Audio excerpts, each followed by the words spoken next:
a few seconds for more people to join.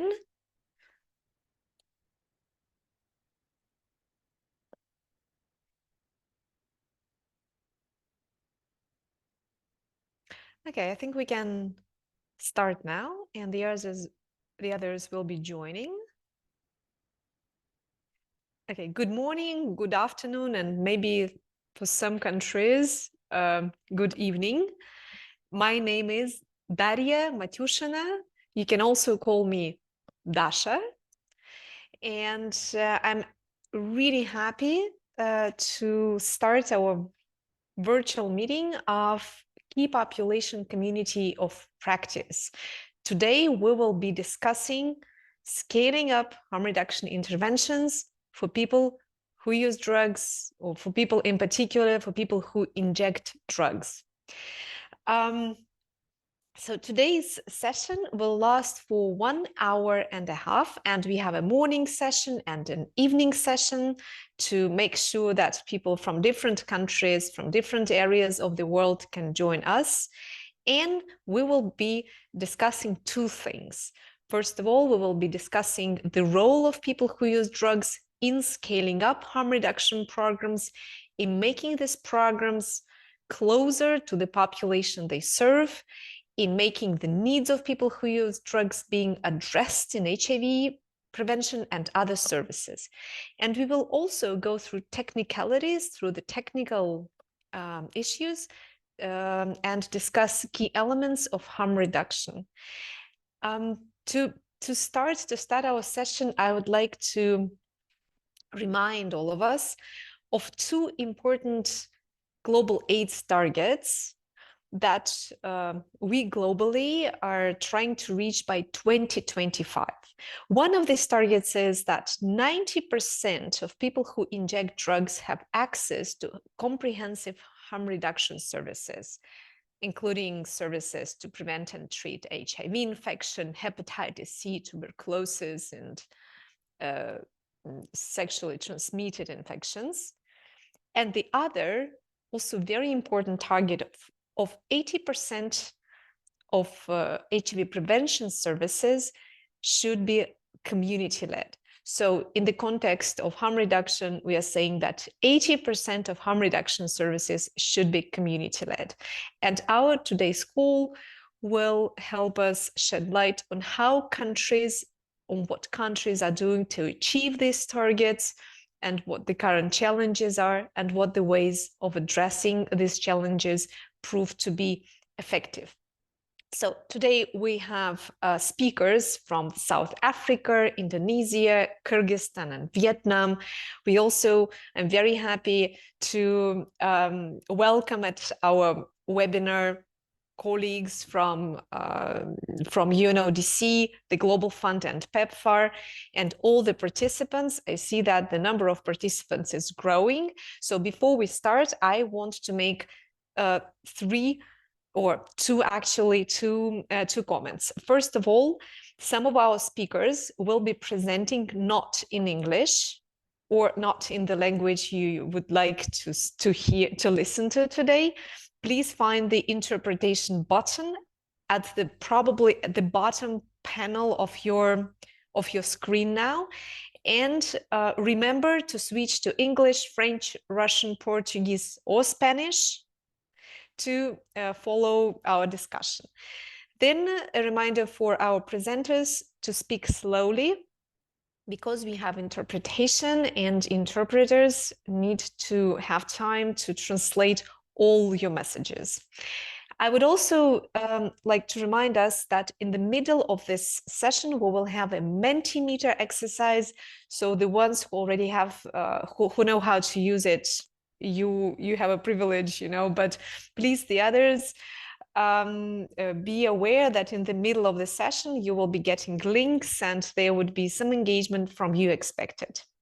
With this, I would like us to turn to our first session. So the first session, as I've mentioned, is about the role of communities, of people who use drugs in setting harm reduction programs, in implementing and advocating for harm reduction programs. And our presenters are representatives of communities from South Africa and from Indonesia. And I would like to invite now our first speaker, Angela McBride from Sampud. Angela, you're welcome. Thank you so much. I'm just going to wait for my presentation to be shared.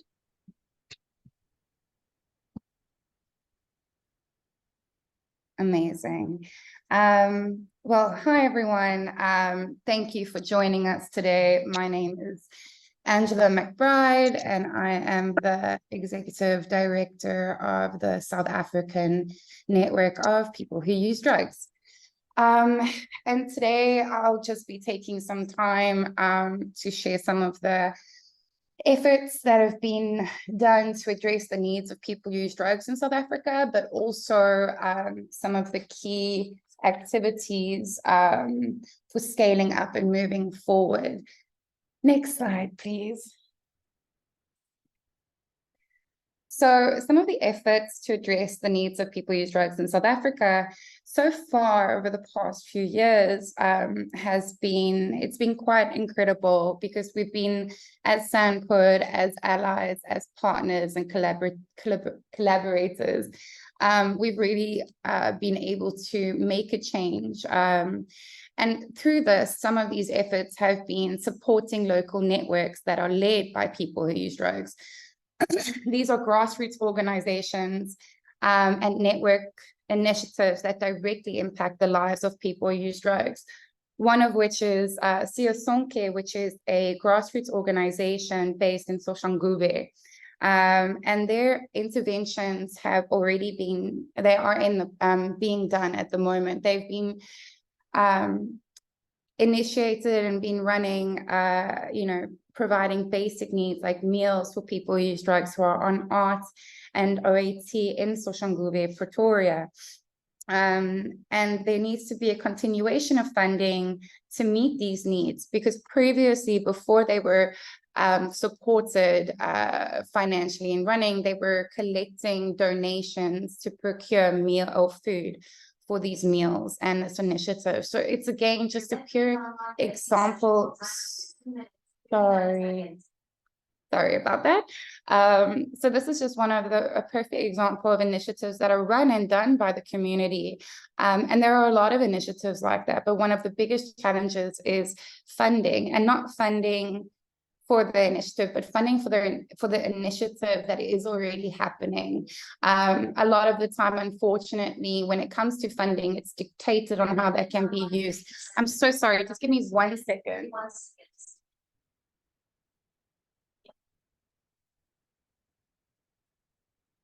I'm terribly sorry about that. We're working in an office, a shared office. So yes, as I was saying, the funding that is made available for organizations like Siyasonke is usually more dictative.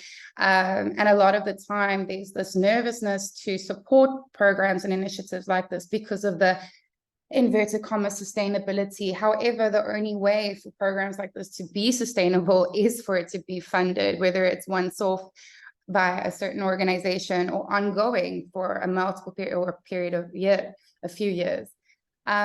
So currently, some of the efforts are to sustain and support networks like this. In addition, we have to look at unified messages and narratives. So capacitation and mobilization and strengthening of voices of people who use drugs.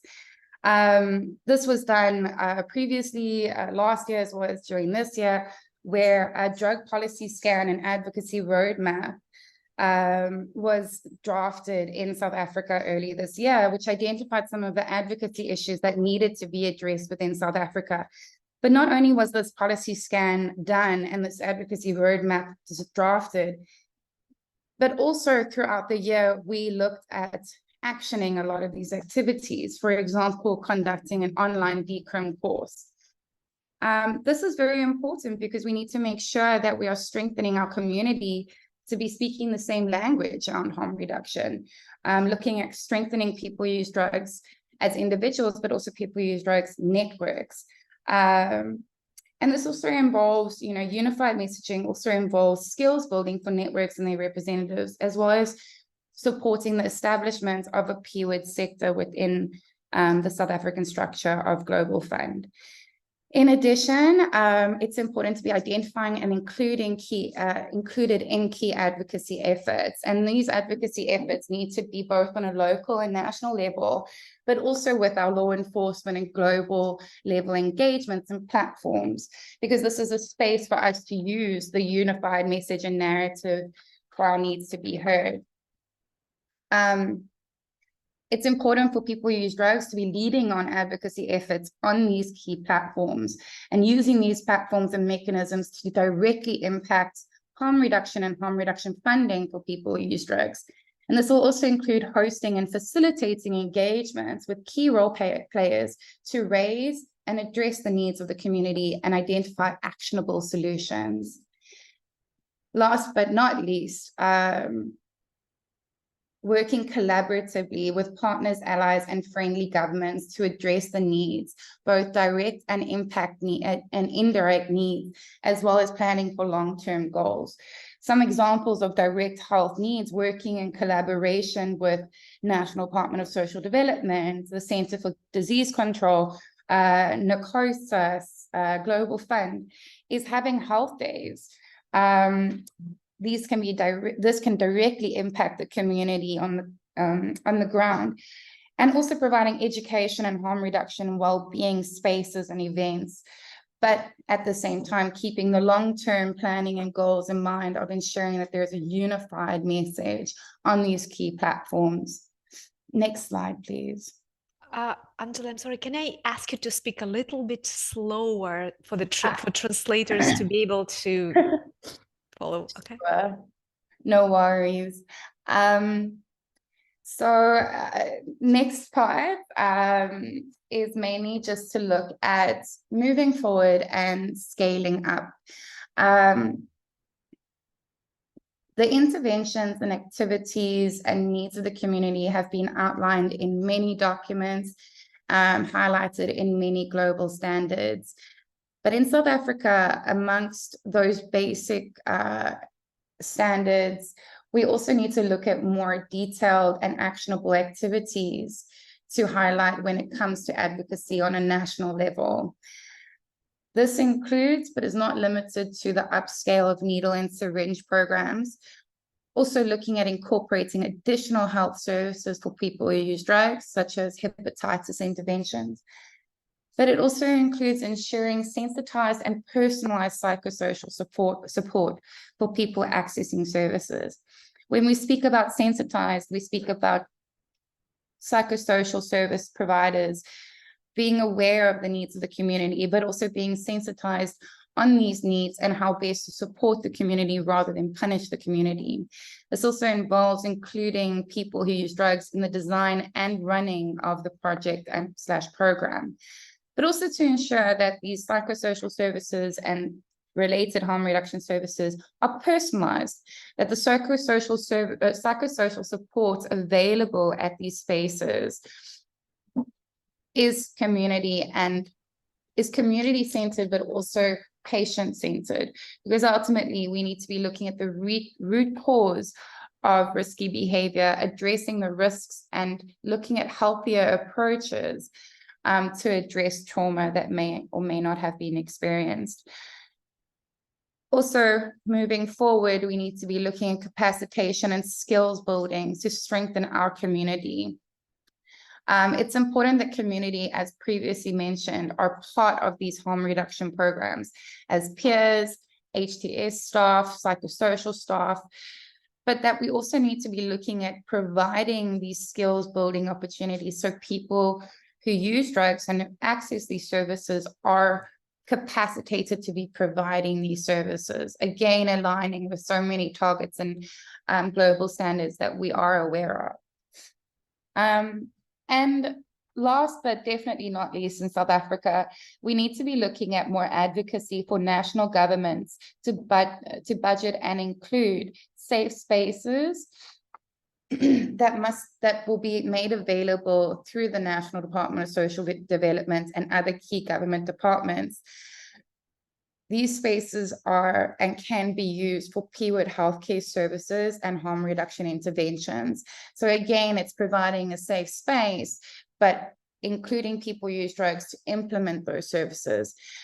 And last but not least, for needles and syringes to be paid and disposed of by National Department of Health.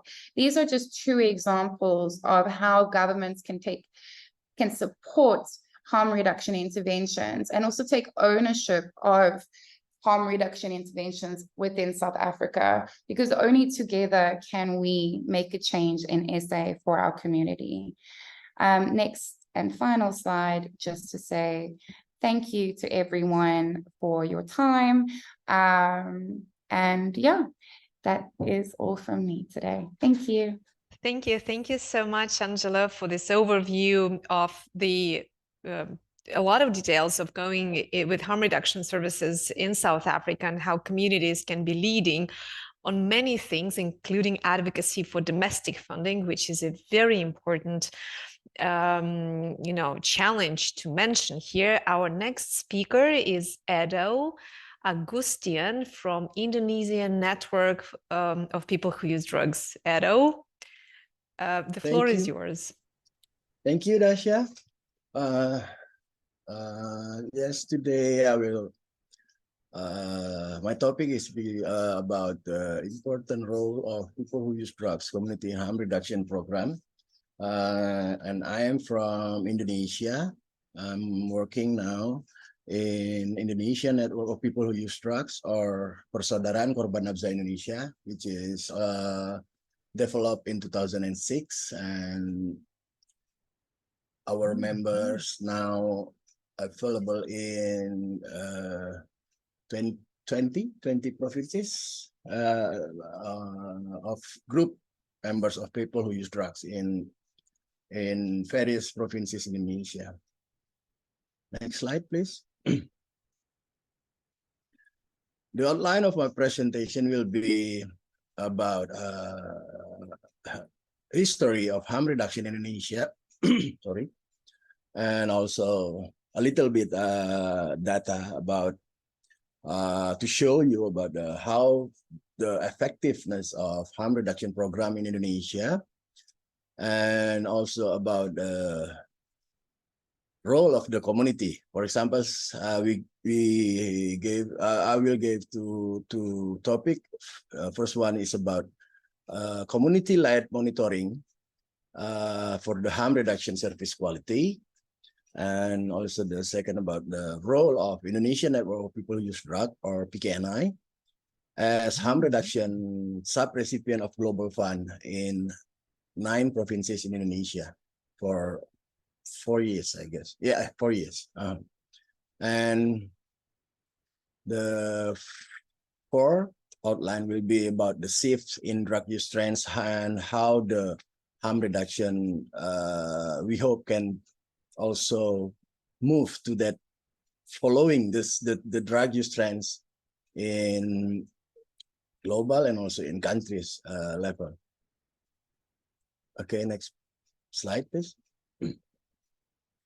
Harm reduction in Indonesia, the estimated of number of people who inject drugs in Indonesia in 2023, about 17,000. This data is based on the IBBS survey, the latest one. And the HIV prevalence, so you can see in 2007, among people who inject drugs is the highest one. It's about 53% among people who inject drugs. But in 2018, it decreased, become 13.6%. We can see how it's how the harm reduction intervention is working, and also yeah, the aim or the goal of harm reduction to decrease the blood-borne transmission is working. But currently, the number of people who inject drugs who actively injecting is very small. It happened because of the heroin is availability of the maybe heroin in black market in Indonesia. It's very limited now because I'm not sure about what is cause of the heroin is very little in the black market, but maybe because of the trend shifting of drug use from heroin to amphetamine. So in the black market in Indonesia now, it's easier for people who use drugs to find amphetamine rather than to find heroin. But the injecting people who injecting amphetamine, it's also found in many cities in Indonesia. So based on the study run by the Atmajaya University, the people who use drug who inject amphetamine, about 1/3 of them are previously injecting heroin, but and then only they shift to injecting amphetamine, maybe because of the availability of heroin is very difficult to find. Next, please. So in 2014, when before we start community-led monitoring for the quality of harm reduction services in Indonesia, this idea came from our like when we saw the harm reduction program in Indonesia, they always talk about how many the goal of the harm reduction. Often we heard in the meeting, it's about only how many syringes are distributed. So at the time, it's still for 12 components of harm reduction. So based on of that fact, so we start the community-led monitoring to see the quality of harm reduction services when they delivered the 12 components of harm reduction services in Indonesia. And at the time, PKNI collaborate with AUS8, who run the National Harm Reduction Program. After the community-led monitoring, we also collaborated with the AUS8, who run the harm reduction program in Indonesia, to give the capacity building for harm reduction services for their outreach workers. I think it's important for people who use drug and inject drugs are involved in the process to give capacity building for harm reduction services, because in the field we are there. Basically, the target is us, and they should develop a program that based on our needs. So that's the important how people who inject drugs are involved in the planning process, monitoring, and also evaluation process of the harm reduction in your country. And also in 2015, we do a need assessment for the needles basically available for harm reduction, because for each users, they have different needs for the type of needles. For example, in some areas, lots of people are injecting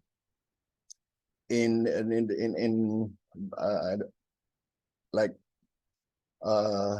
big vein. I don't know how to say it in English, but it's a big vein, so they need longer needles so they can inject it properly. But in some areas, they need loaded and space syringe, because they just need like small needles, more short needles, something like that. So we use this need assessment to advocate the harm reduction program to provide different needles in their services. Next, please.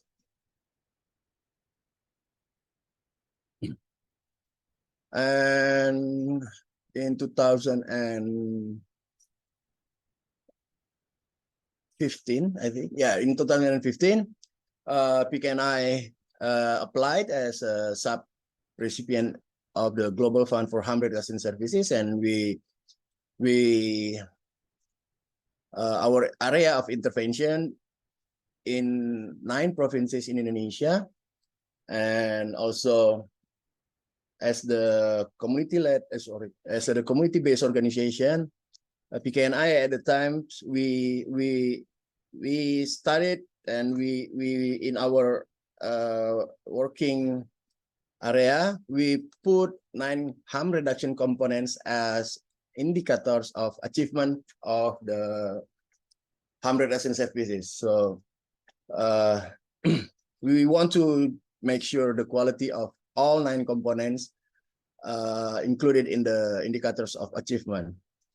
And of course, in the process, we included people who inject drugs community, our members in that provinces also, in the planning, in the implementation, in the monitoring, and also the evaluation of the program regularly. So this is, I think, so important for community-based organization also to involve in every aspect of the program.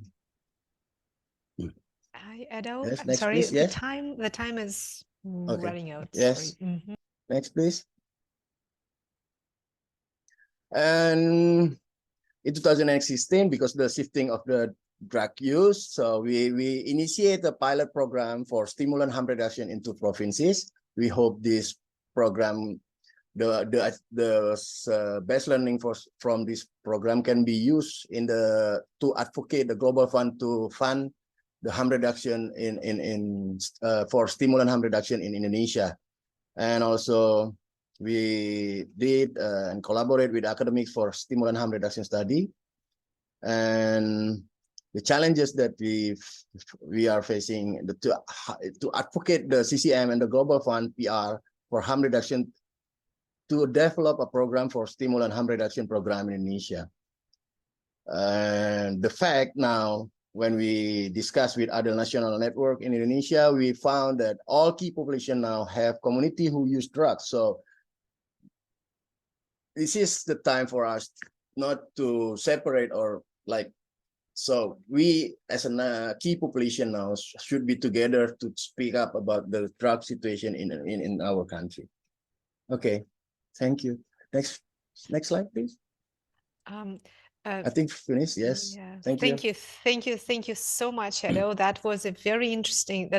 This presentation had a lot of insights of how harm reduction services need to be changing to address the needs of people who use drugs in the changing reality and changing drug trends. And thank you so much for talking about this quite new for many of us topic of harm reduction for stimulant users. And now I would like to invite our next speaker, Monica Chupaji from UNODC. Monica is a global expert on harm reduction, on developing harm reduction services to address different populations of people who use drugs, women, stimulant users, and others. Monica, you have the floor, and 30 seconds until the end of your time, I will send you a quick message. You're welcome. Okay, looking forward. I hope I won't get the message. So thank you very much. Thank you, Dasha, for the introduction. Let's move to the next slide. Just to say that UNODC is the lead agency in the UNAIDS family on implementing, and our mandate is to implement harm reduction initiatives and HIV and health programs in prison. And these are on the screen. You will see the strategy, the Global AIDS strategy, and the UNODC strategy that we are implementing in synergy to achieve this. And also our work is guided on international agreements like the outcome document on the UNGAS 2016 on drugs and the political declaration from 2021 on AIDS. Let's move to the next slide. So in the next slides, I put together some data from the from the World Drug Report.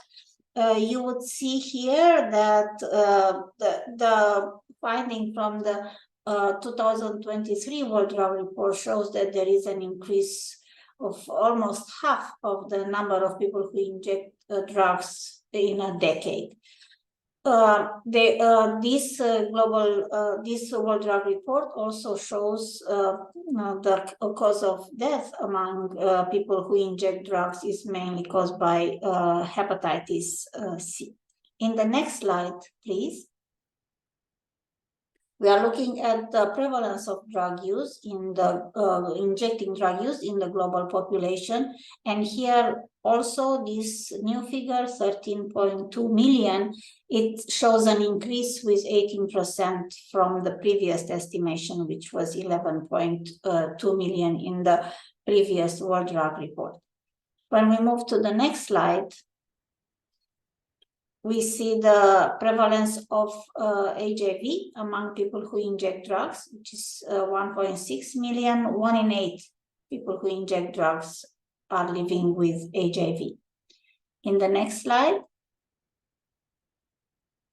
we are talking about the prevalence of hepatitis C. As I mentioned in the previous slide, half of people who inject drugs are living with hepatitis C from the estimations that we have in the World Drug Report. Next slide, please. You see, we know what works to prevent HIV and hepatitis in epidemic among people who inject drugs.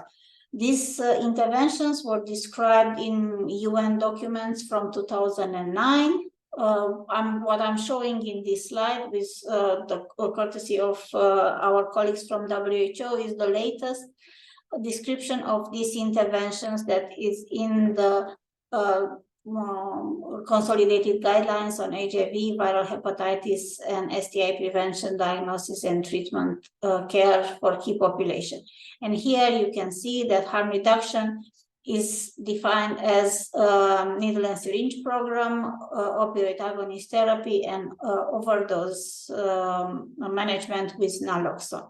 But there are also essential for impact interventions like enabling interventions, and also health interventions like the diagnosis of HIV, STI, hepatitis, the treatment for these diseases, and of course essential for broader health interventions like contraception, mental health, and others, TB prevention, screening and diagnosis.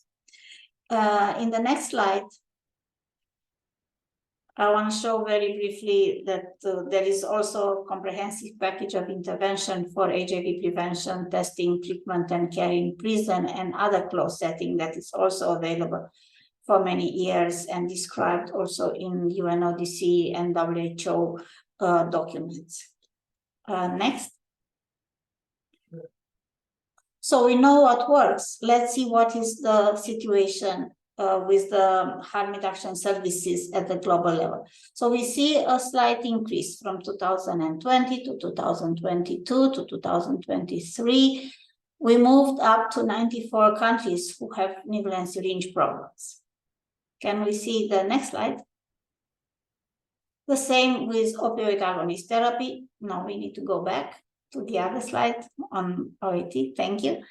So there is also a slight increase here. 90 countries in 2023 are providing opioid agonist therapy. So it shows an increase. It's still half of the number of countries who are reporting injecting drug use, but there is an increase in number of countries. As only last year, with UNODC support, these programs started in Egypt, in Tunisia, Algeria, so Uganda. So, you know, we see that more countries opening this program.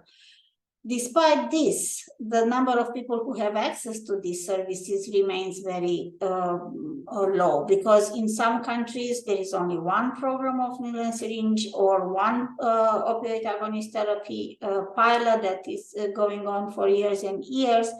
And as a result, in 10 years, we saw that only 2% of the people who inject drugs are living in countries that have a good coverage of needle and syringe program and opioid agonist therapy. So the increase is still slow. These programs are very fragile. They depend a lot of the funding situation. They depend on the political situation in the country. And also the fact that the community is not always involved in planning and in implementation of this program. Sometimes, you know, it takes a lot of time to gain the trust of the clients to continue accessing these services. So this moves us to the next slide, where I described a little bit the barriers that people who use drugs are facing when are trying to access harm reduction intervention. Of course, the first barrier is the criminalization of people who use drugs, the criminalization of the possession and the use, multiple intersecting forms of stigma and discrimination experienced by people who use drugs, including while accessing health, legal, education, employment, social protection services, or when interacting with law enforcement. The lack of policies and programs that can effectively increase the access to opioids for medical use for people who use drugs, the lack of training and awareness of health professionals and service providers, limited financial resources, cultural attitude in limiting availability. So in the next slides, I will look into two aspects, two of the barriers that I listed there, but of course there are many others that we need to consider. And I will talk about the work that UNODC is doing in scaling up access to opioid agonist therapy through providing technical guidance and through providing capacity building program. And we will see in the next slide the capacity, some examples of our recent trainings on opioid agonist therapy. We also tried to look at what happened during the COVID. And if you show the next slide, we published a report about what were the adaptations that happened during the lockdowns on how to ensure the access of people to opioid agonist therapy and the services, in order, because it worked very well, the access to take home doses for opioid agonist therapy was increased significantly. And also because community-led organization played a significant role in making sure that the access is ensured and there are no interruptions in the provision of needle and syringe programs or opioid agonist therapy. So these are lessons learned that are summarized in this report that can be applied also in non-emergency situation, in non-lockdown. Moving to the next slide. I want to talk a bit about the financial situation, and I borrowed these slides from our colleagues from Harm Reduction International, and they are based on their recent work on looking at the financial situation for harm reduction program. And what they are saying in this publication is that only 5% of the funding that is required is available in low and middle income countries. And this also explains why only 2% of the people who are injecting drugs are living in countries with high coverage of these services. They are also talking about a decrease in funding, 30% in the last years, and the funding that is available from international donors and from domestic sources. We can move to the next slide. Looking at the international donors, their contribution is crucial in the low and middle income countries. But the number of the international donors is very low. As you can see, 5 international donors were identified by Harm Reduction International of providing funding over 5 million. Another 5 international donors were identified providing funding of smaller amounts. Global Fund and PEPFAR remain the largest donors, accounting for 72% of the donor funding in harm reduction. But the donors are shifting away in middle-income countries. There are always prices that attract the attention and the funding, and criminalization and punitive policies remain a barrier. And we can move to the next slide. We're looking at the domestic funding for harm reduction. More governments are investing. 38 countries reported providing funding for harm reduction in 2019. But there is need for a greater transparency. And also this funding, again, remain limited. Investment in community-led responses, especially from domestic funding, remains low. The next slide. I won't spend too much time on this. It's just some studies that are providing the evidence that the harm reduction is cost-effective. And we can move to the next slide. As I mentioned before, there are shifts in funding landscape that is important for the countries to know, like the new opportunities for HIV, hepatitis, and overdose funding under the Global Fund grants in cycle 7. Also, PEPFAR is making some provision for testing, diagnosis, and treatment of hepatitis B and C. The next slide. If we are looking at the funding for harm reduction, I think since we all know that the funding is shrinking, we need first of all to optimize the existing funding resources, to scale up domestic government funding and make sure that the domestic and the international government and the domestic government funding and the international funding are supporting community-led interventions. And then maintain and expand the international engagement and look for other ideas to support the harm reduction interventions. And this concludes my presentation. Thank you. Thank you. Thank you very much, Monica. Thank you. That was a great overview of, key elements of harm reduction, the trends, and also, the funding issue, right? It reminds us that without being funded, harm reduction programs cannot, reach 90% of people who use or inject drugs as the global target, right? And also will be limited in providing the whole range of services. So working with funders, and not just international ones, but the domestic ones, seems to be very high on the agenda of both international organizations and communities, as we just heard before.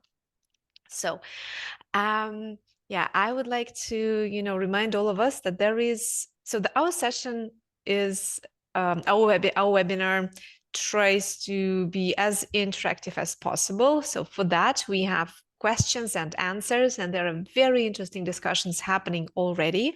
So as participants, as presenters speak, people have questions, and these questions can be put in the webinar chat, and then you can see the answers. So please follow this as well. We will not have an oral Q&A part here.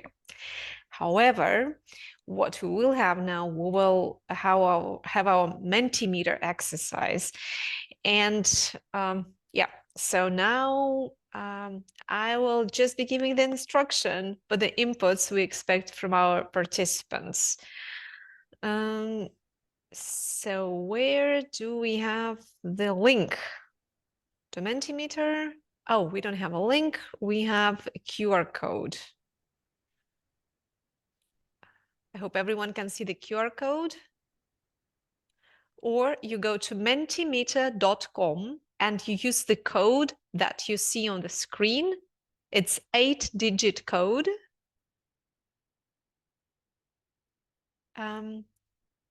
May I ask the organizers, do you see that people are joining Mentimeter?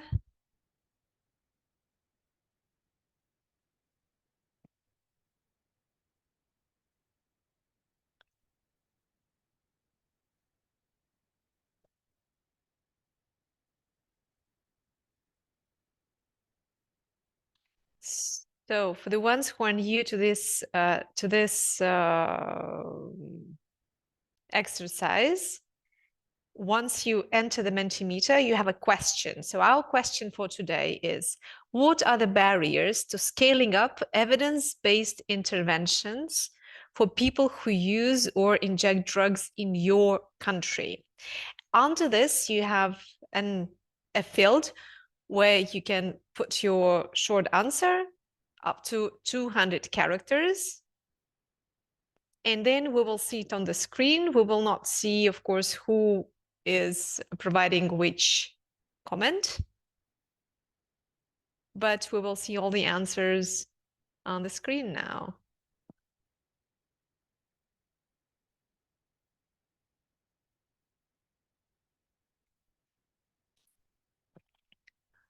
So we are seeing, that people are mentioning here gaps in policies and political will, the funding and procurement systems related barriers, again, unfavorable legal environment, and criminalization of people who use drugs. Criminalization again, stigma and discrimination was already mentioned several times. Inadequate funding, limited data as well. Yeah, limited data probably also including for the reasons of lack of political will to organize studies and as well as lack of funding, lack of adequate awareness on the harms of injecting, punity laws again, low involvement of the community in programming of harm reduction services.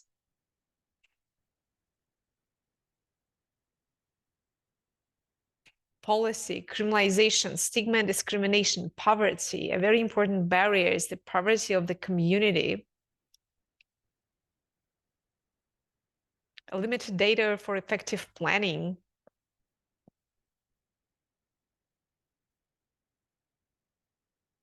So let's give 2 more minutes or 1.5 minutes for those who haven't yet provided their responses.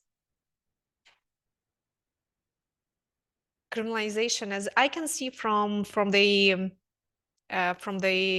responses, there are several major groups of factors that hinder access to harm reduction: is criminalization of people who use drugs, stigma and discrimination of people who use drugs, limited resources, lack of funding for programs, low engagement of community, and the lack of data. And inequalities that, as I can see from one of the later comments, people from richer families have better access to rehabilitation and other health services.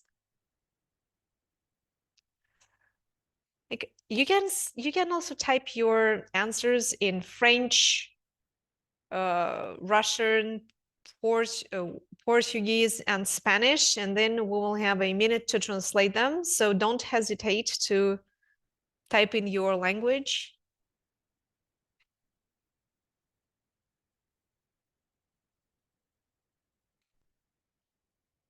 Okay. Donors not listening to community. Yeah, that's a very, very big issue when there is no communication between communities of people who use drugs, who know about their needs, and decision-making among global donors. And there is a need for this engagement to be happening systematically and regularly.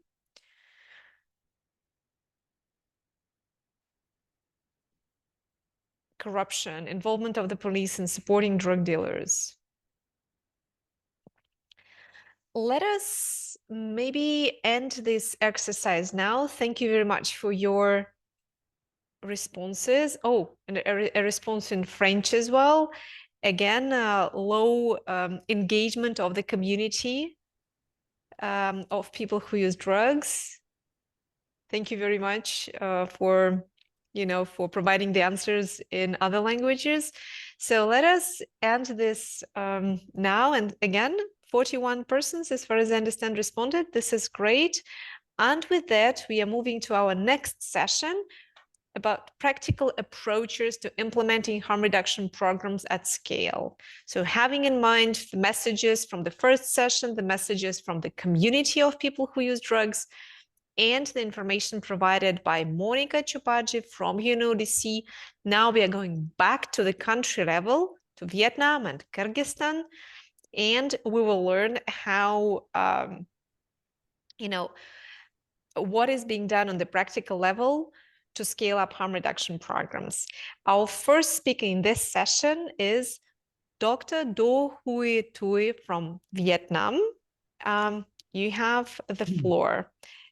You have around 10 minutes, and when it's less than 1 minute left, I will send you a quick message to the chat. Welcome. Okay, can you hear me? Yes, we can hear you perfectly well. Okay, good afternoon, ladies and gentlemen. My name is Do Hiếu Thủy, but please call me Thủy, it's easier. It is my pleasure to share with you our story of controlling HIV epidemic among people living with HIV in Vietnam. As you may know me, I am working for Vietnam Authority for HIV Control, Ministry of Health. Next slide, please. You can see in this slide what we have done so far with policy response. In order to respond to this situation, I think the most important thing in Vietnam and many countries is to have a good legal corridor. So far, Vietnam has developed many legal documents and policy to create an enabling environment to implement harm reduction program. You can see here that we have a directive number 22, 25, and recently is 27 from Central Past Communist Party in Vietnam is very important because that provides a direction for country leadership in HIV and harm reduction in particularly. We also have law on HIV prevention. So far, Vietnam National Assembly issues 2 times HIV law on HIV prevention and control. The first one was in 2006, and the newest one is 2020. It's very important because in this law we own harm reduction for including for people living with drug use is mentioned in this law. We also have some legal under the law like Decree 108 and many other decree. They support distribution of sterilize syringe needle, and other injecting equipment, and scaling up methadone program in Vietnam. You can see in this slide, we also have the law on prevention and control of narcotic substances. We also, National Assembly also issues 2 times this law. The first one in 2000, and the second one is 2 years ago. It means in 2021. This law allowed the implementation of harm reduction, including methadone, because it is defined by HIV law and drug laws. We also have a Decree 96, Decree 90 of the government about OST that open as a treatment choice for IDU, and this decree also is to ensure consistent in following best methadone practice recommended internationally. And it also help expand methadone program in prison and rehabilitation setting, and invest domestic funding, because now so far Vietnam own methadone is funded by domestic fund. This decrease that has unique decree in health legal document system. Next slide, please. In this slide, you can see the needle and syringe program in Vietnam. This program was established in 1994 and expanded to 53 among 63 provinces. In 10 other provinces, because there are few drug use, so we do not implement needle and syringe program in 10 this province. We carry out this since 2016 with many models of distribution by outreach worker, fixed site, fixed box, or by pharmacy. We estimate it is cover around 40% of people living with PWUD can access this program. Next slide, please.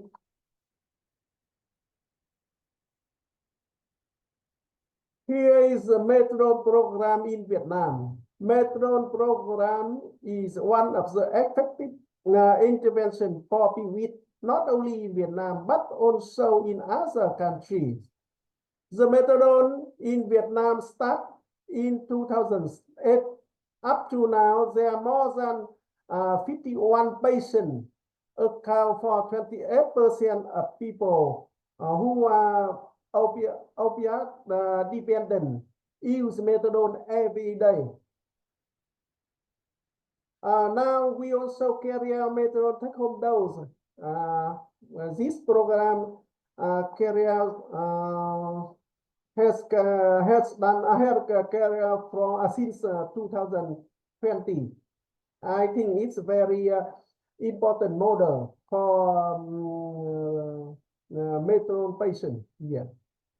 Next slide, please.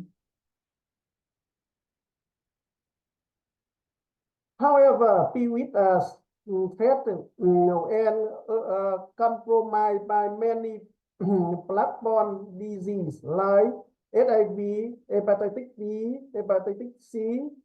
Following people-centered approach, many activity was done to improve the access to HIV, HCV, and syphilis testing for KP, including people PWUD. Testing for KP, including community-based testing, cell testing, and online testing. So it means many models for testing is carried out in community now. So it is quite easy for KP people to access these services. We also provide HIV, CV testing and treatment for PWUD. As of December 2022, there was about 170,000 people living with HIV on AIT. It means we achieved about 80% for the second 95. With Global Fund grant and other, we have about more than 21,000 patients have been treated and remaining DIA. And next slide, please. In this slide, we would like to present about the impact of harm reduction in Vietnam. You can see here, Vietnam has made very impressive progress in controlling HIV epidemic compared to 20 years ago. It means it was about 2000. Newly detected case has been reduced by almost 2/3. The number of deaths has been reduced by nearly 80%.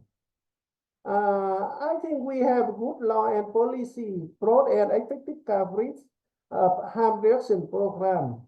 The government strong commitment and support of donors such as Defeat, World Bank, Global Fund, and PEPFAR are key factors contributing the success of harm reduction program in Vietnam. Next slide, please.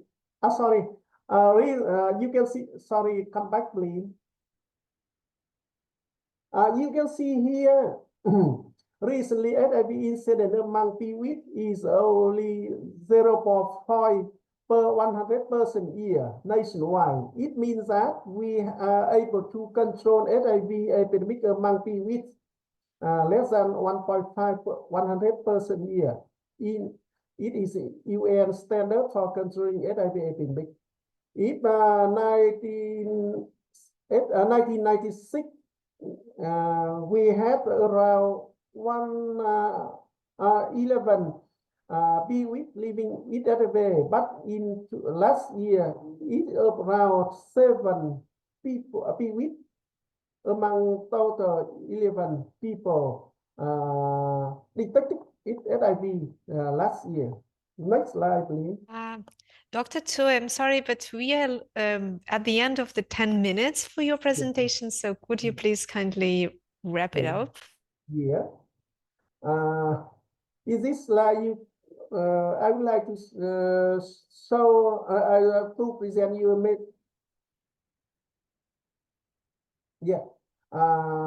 Metro program have gained many achievements, not only for patients, but also for their community, family and community. The patient in Metro program has reduction in its list drug, get the improvement in physical, mental health and quality of life. The Metro program has impact on social, economic and public security. Last slide, please. With the success of intervention for PWUD, we draw several lessons learned. Firstly, I think we have a good the government enabling policy. The second one is we have good collaboration between the ministry, especially between Ministry of Health, MOLISA, and Ministry of Public Security. The third one is rapid scan up of needle and syringe, Metro program, and facility access, convenient, accessible, confidential, and creative with international support. As the last one, but not least, we have greater and more meaningful participant of the civil society and CBO in response.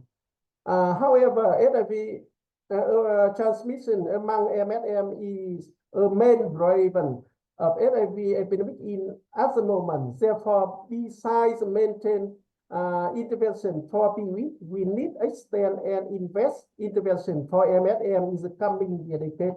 Thank you for your attention.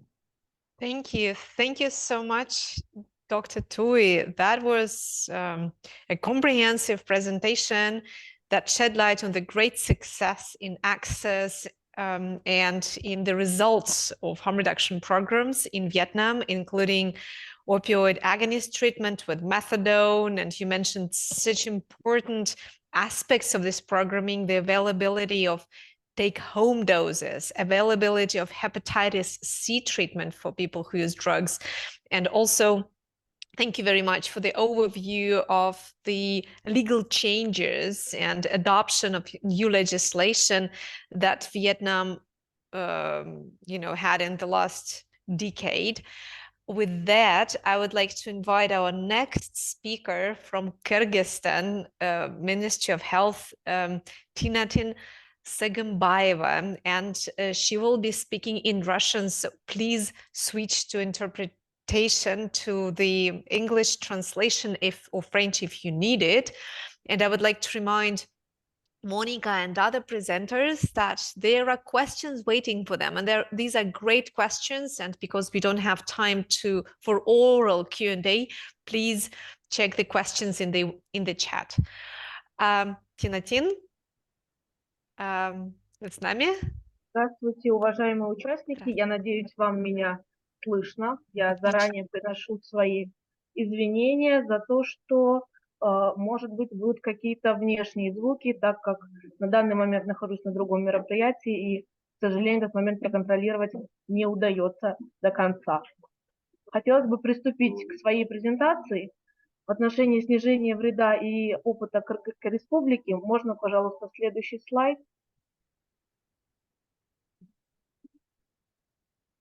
Можно следующий слайд, пожалуйста?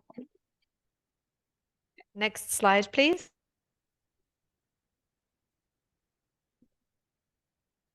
В отношении статистических данных и анализа на данный момент ситуации мы понимаем, да, что программы снижения вреда особенно реализуемы в ключевых группах. И на 2023 год по статистике люди, кто использует инъекционные наркотики, составляет 25 тысяч человек, 7100 человек работников коммерческого секса, 11692 человека группы МСМ, и на 1 января 2023 года зарегистрировано 11526 случаев ВИЧ-инфекции.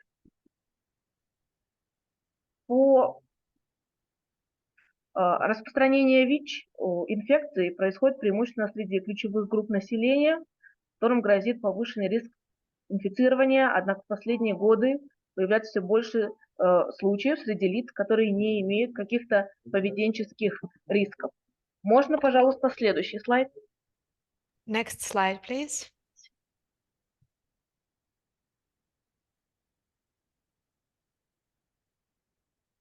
На данной диаграмме можно также наблюдать изменения в отношении случаев инфицирования с 2005 года по 2020 год. К сожалению, тенденция идет к росту, да, и в отношении гендерного соотношения женщин и мужчин.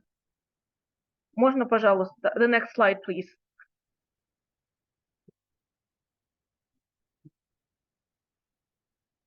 Какие у нас в стране проводятся мероприятия по снижению вреда? Реализация программы 10-10-10, в которую входят все остальные пункты, как я понимаю, программы для наркозависимых, терапия агонистами опиоида или заместительная терапия метадоном. Пока у нас представлен только метадон, программы для секс-работников, их клиентов и программы для мигрантов.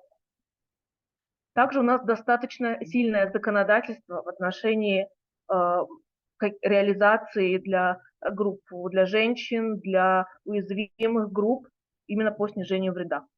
Программы для наркозависимых. Кыргызстан является одной из стран, где наркозависимость считается одним из главных факторов риска, и в рамках таких программ предоставляются различные услуги по снижению вреда. Это услуга по обмену игл и шприцев, доступ к чистым иглам и шприцам, раздача презервативов, уменьшение распространения инфекции, также заместительная терапия, обучение и консультирование в отношении рискованного поведения. Для секс-работников имеются профилактические программы, которые предоставляют секс-работникам и их клиентам информацию о безопасных практиках и также предоставляют услуги по тестированию на ВИЧ и консультированию бесплатно. The next slide, please. Я постараюсь не отходить от информации на слайде, чтобы не выйти за временной регламент. Если коротко о метадоновой терапии, насколько я знаю, Кыргызстан является единственной страной в Центральноазиатском регионе, где практика метадоновой терапии существует уже более 20 лет и существует достаточно успешно, потому что большая часть наших потребителей, в целом рынок сейчас очень сильно изменился. За последние 10 лет, особенно в постпандемический период, вектор потребления сместился в сторону новых психоактивных веществ и аптечных препаратов. Но большая часть потребителей опиоидных наркотиков, которые были у нас тогда, сейчас находятся на заместительной терапии метадоном. Успешно проводятся, сайты есть по всей республике, на территории города Бишкек. Если я не ошибаюсь, это наша столица, около 12 сайтов, которые относятся к различным учреждениям из формата здравоохранения. И за этот период большое количество пациентов идет успешно на терапии, на минимальных дозировках, что мы надеемся в дальнейшем будет развиваться. Также в скором времени мы ожидаем, что к нам поступит буprenorfin. Как говорил предыдущий докладчик, у нас есть возможность отпуска препаратов на дом, да, по определенным критериям, по состоянию здоровья, и пациенты достаточно успешно проходят, и их качество жизни никак не меняется, максимально жизнь становится комфортной, да, насколько это возможно вместе с дополнительной терапией. Также мы ожидаем буprenorfin и пролонгированные формы для того, чтобы было еще более удобно интегрировать это в свою жизнь. The next slide, please.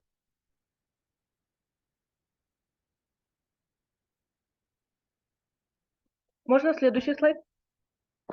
Также в отношении мероприятий по снижению вреда, как я уже говорила ранее, у нас очень много проводится также нашим государством и политическим компонентом, государственным сектором, в который входит Министерство здравоохранения, Министерство юстиции, Министерство внутренних дел по реализации антинаркотической программы.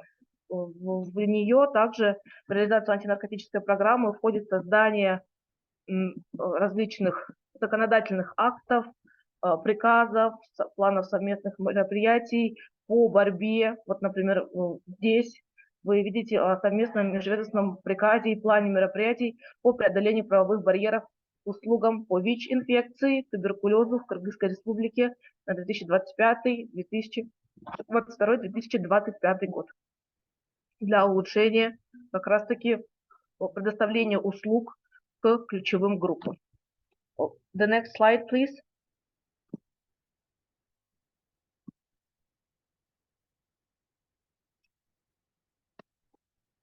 Oh, the previous one.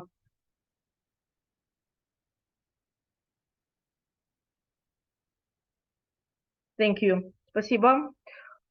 Также, да, вот по поводу этого плана я вам уже сказала, по туберкулезу, барьерам и антинаркотической программе.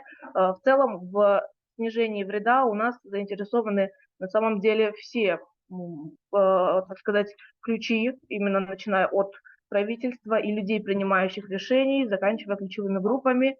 Есть определенные барьеры, к сожалению, с которыми мы сталкиваемся. Как ранее мы уже это обсуждали.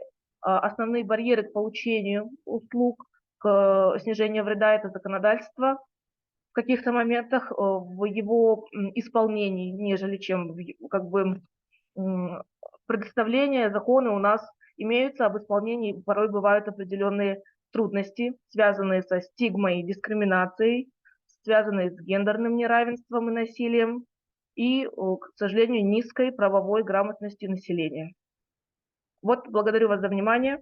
Надеюсь, я уложилась вовремя. Большое спасибо, Тинатин. Прекрасная презентация. Очень интересно было услышать об опыте Кыргызской республики, которая действительно в странах Восточной Европы и Центральной Азии имеет наиболее длительную историю предоставления всего спектра программ снижения вреда. Также спасибо вам за то, что вы обратили внимание на необходимость повышения правовой грамотности, в том числе сообщества, без которого невозможны дальнейшие изменения и улучшенный доступ к услугам и соблюдение прав. I'm going to switch to English now, and our next presenters of the final session, I will be speaking in English, so yeah, everyone, if you want, you can return to the original audio. So our last session will take around 12 minutes, if we may, and the overall reflections and commitments from two main global donors, PEPFAR and the Global Fund. And I would like to invite our next speaker, Susan McLean from the Global Fund. And Susan, do you think 6 minutes will be enough for your presentation or speech?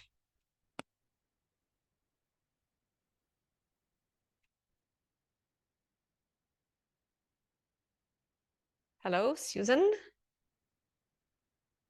We don't hear you. Are you with us? Hello. Hello. Hi. Sorry about that. I was getting Spanish. Okay. Hello, colleagues. My name is Susie McLean, and I am a senior advisor on HIV prevention at the Global Fund.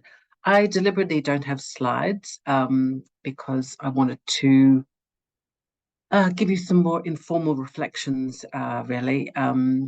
And it's great to follow colleagues from Kyrgyzstan and Vietnam. It's great to hear about these large-scale, high-impact harm reduction programs, some of which have been funded by the Global Fund, and yeah, are great inspirations for us all.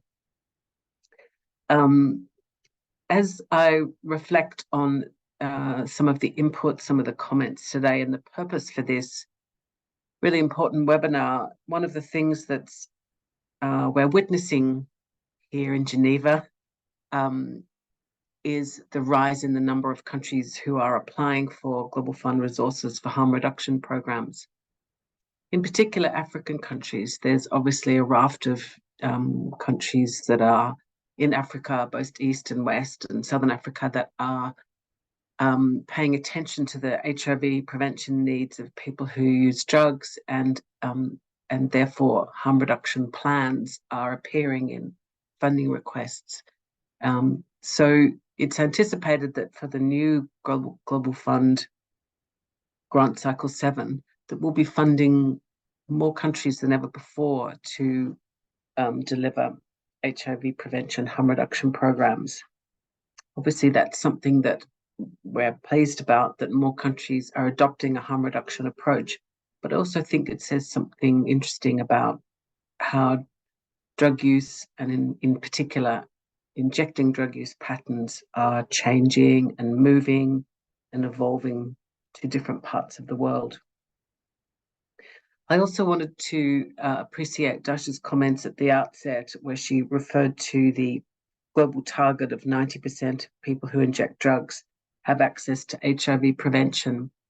It's a target that many of us know about, but I just wanted to emphasize how critical that target is for us and how much we're really trying to take it seriously and embed it in all of our funding plans obviously the other target that Joshua refers to about the role of people who inject drugs, people who use drugs in the kind of advocacy for and the delivery of harm reduction programs is a really important target for us as well. But I just wanted to emphasize that first one, that many, many more people need HIV prevention, harm reduction tools in their hands and the knowledge and the power to use them. And that is something that's driven a lot of our policy work and strategic work and our guidance. So just to remind people, in the Global Fund's relatively new strategy, there's a very strong commitment to HIV prevention and to harm reduction and to meeting the needs of people who inject drugs. It's very well stated in the Global Fund strategy. We translated that strategy commitment into our HIV information note, which is our main guidance note for countries that are applying, where you'll see very clear and explicit attention to HIV prevention, people who inject drugs, harm reduction. Further, there's a deeper elaboration of that commitment, the different elements of harm reduction programming, harm reduction investments in the Global Fund's technical guidance on harm reduction.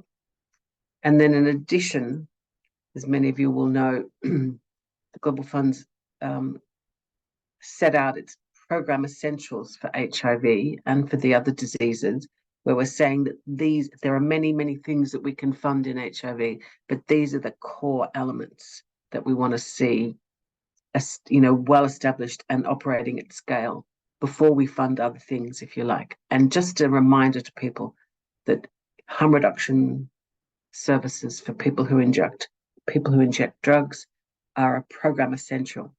So what we're saying is this is not an additional or an add-on or an optional, but where there is HIV infection amongst people who inject drugs, that harm reduction programs are a program essential from the Global Fund's perspective.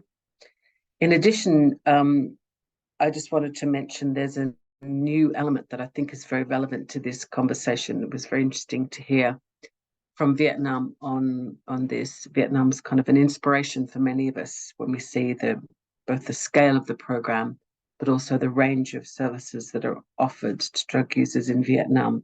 And I want to just mention in particular the Global Fund's support for funding hepatitis C treatment through harm reduction programs.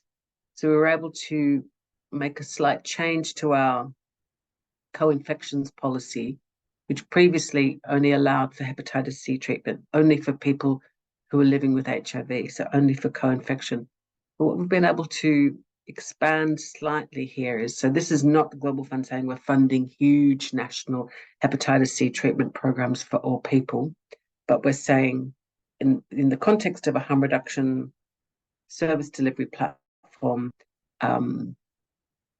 for people who inject drugs, HIV positive or HIV negative, we can support hepatitis C treatment because of the dramatic decreases in the cost of that treatment. My final points, and I can see that there's limited time here, but I just want to make a few points about types of topical issues that we're seeing many countries are working on, and certainly many of the concerns from us as we sit here with this kind of bird's eye view about our harm reduction investments across many countries.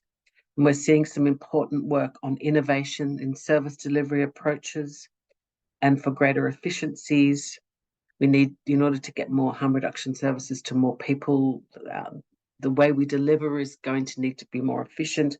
So we're really interested in countries that are doing things like take-home dosing, integrating harm reduction services into existing service delivery platforms, questioning the need for standalone separate harm reduction programs. I suppose we're asking questions about the sustainability of standalone services. And some work we're doing from here, and we can see many other countries are doing this work around improving the choice and the procurement practice around harm reduction commodities to try to ensure that drug users have got the best harm reduction commodities. So injecting equipment, as well as substitution treatment, and at the best price. So these are some of the kind of topical issues that we know that many countries are preoccupied with, and certainly here in Global Fund in Geneva, that we're also paying attention to at the moment. So I'll finish there, and yeah, happy to answer questions if need be. Thank you.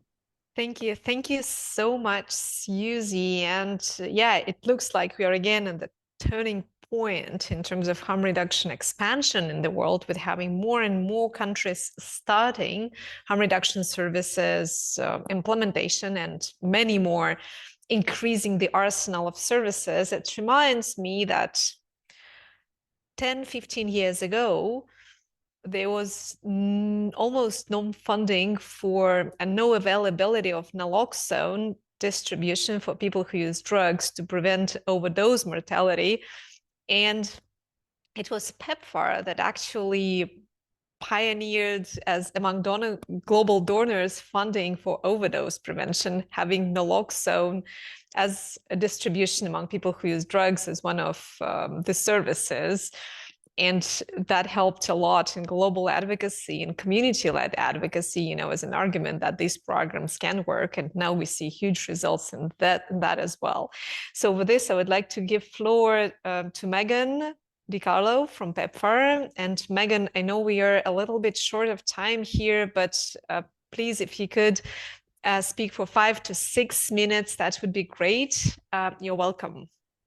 Thank you so much, Daria, and good morning, afternoon, and good evening to everyone. I'm Meg DiCarlo, Senior Technical Advisor for Key Populations at USAID. Next slide. And next slide. So very happy to be here today and to share the stage with some of the great presenters. First, this just provides some context on PEPFAR broadly. And of the 3.3 million key populations served by PEPFAR in fiscal year 23, 10% are people who inject drugs who benefit from harm reduction and other HIV services.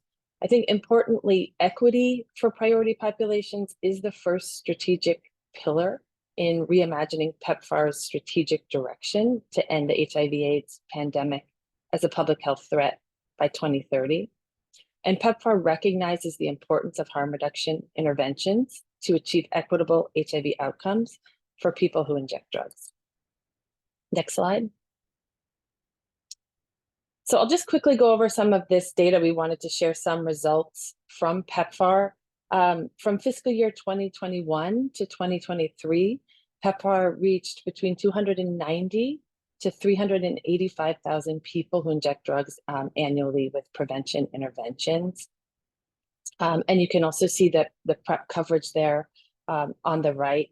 I think, you know, as many of you know, PEPFAR does not provide funding specifically for needles and syringes, but I'm glad Susie is on. We do work closely with Global Fund, who does fund these commodities to provide critical harm reduction support. Next slide. And this just shows the scale up of PEPFAR support for MAT or OST programs from fiscal year 2021 to fiscal year 2023. The number of people who inject drugs on MAT for at least 6 months has increased from roughly 25,000 in 2021 to more than 40,000 in 2023. And PEPFAR supported programs have often exceeded their annual targets for supporting people who inject drugs on MAT.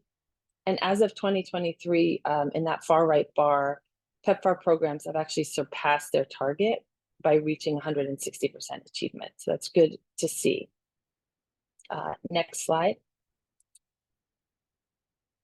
We also wanted to just quickly show the HIV clinical cascade results for people who inject drugs in FY23. This figure shows that in 2023, of the 16,000 people who inject drugs who tested positive in that blue bar across PEPFAR programs, 96% were initiated on life-saving HIV treatment in that orange bar. And then finally, of the 54,000 people who inject drugs currently on ART who had a viral load test done, 96% were virally suppressed in that yellow bar. Next slide.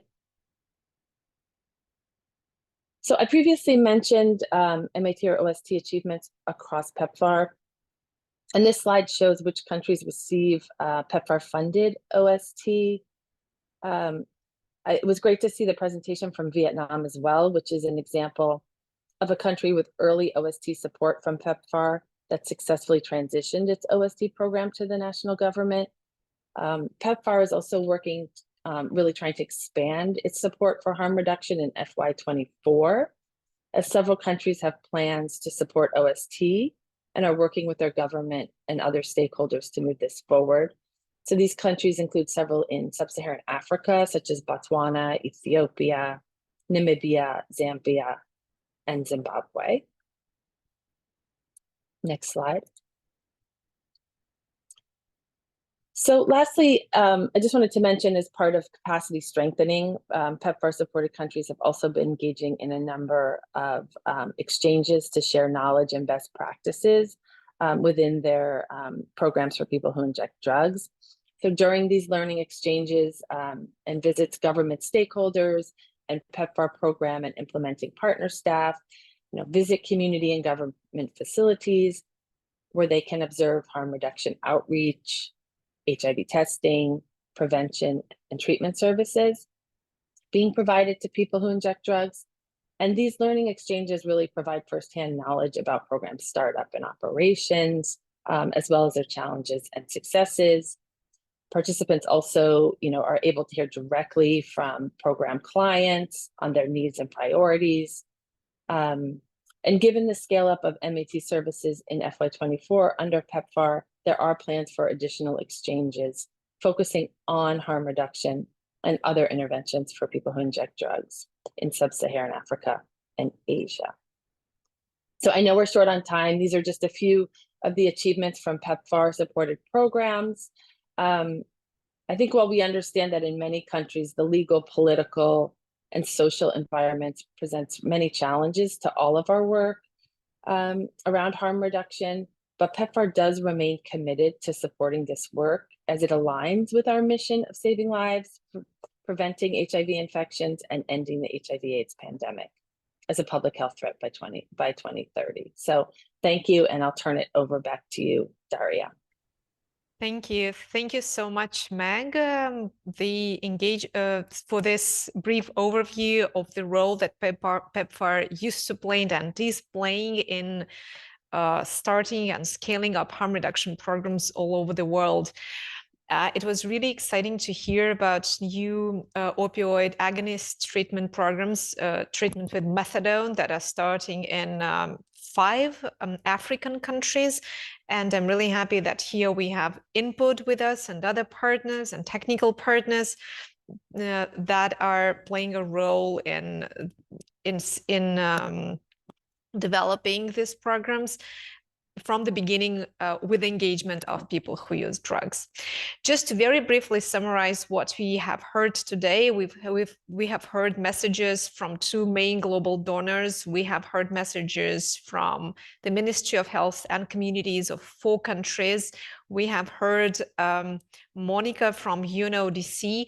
And just to summarize this 1.5-hour discussion, I would say that we have seen harm reduction programs here as being flexible to changing needs of communities they serve.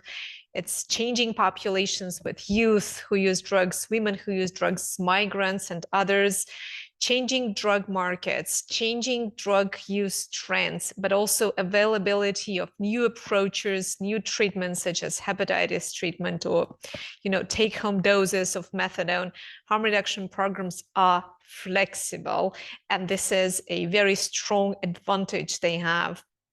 But they also need to be sustainable, and by sustainability, today our panelists meant a lot of things, which can be grouped as, having funding, sufficient and sustainable funding for harm reduction services, not just from global donors, but from the governments, and to have favorable legal environment for harm reduction to be able to reach people who use drugs, and also less criminalization-based legal approaches to drug use. And of course, This flexibility of harm reduction programs and its sustainability is not possible without community leadership, without the leadership of the communities who use drugs in advocacy, in service planning, in advocacy for legal changes, in advocacy for sustainable funding, and of course, program planning and implementation. The last thing I want to say, I want to thank our co-organizers, I want to thank our panelists, I want to thank our interpreters, and I also would like to mention that this webinar would not be possible without the engagement of our partners. To begin with, Input, International Network of People Who Use Drugs. Thank you. UNODC, our technical partner on drugs and HIV, Global HIV Prevention Coalition, and South to South Learning Network. Thank you all. Have a great day. Thank